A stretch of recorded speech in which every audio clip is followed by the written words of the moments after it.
The cycle began in the spring, when life was young.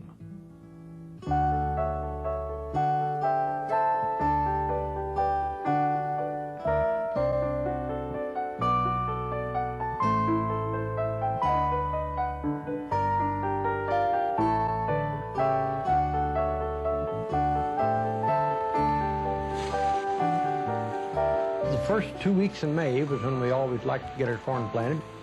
We used to always say that when the oak leaves are as big as squirrels' ears, it's time to plant corn.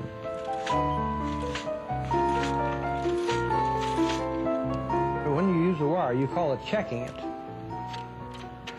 And that plants the corn in hills, and then you can cultivate it crossways as well as the way it's planted, you see.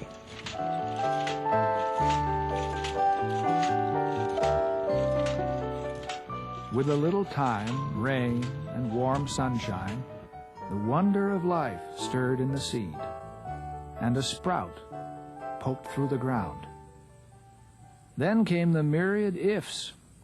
If the rains came, and the hail didn't, if it didn't frost too late or too early, if the weeds didn't take over, or the insects, then the sprout was destined to grow into a tall stalk with an ear of corn come harvest time.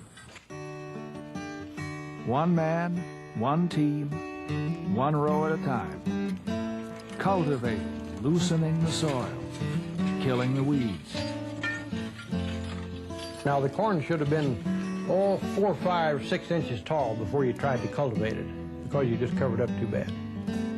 We always used to have a stick, kind of a paddle-like thing, about 2 feet long, that we could stop and just reach around behind and uncover it, you see.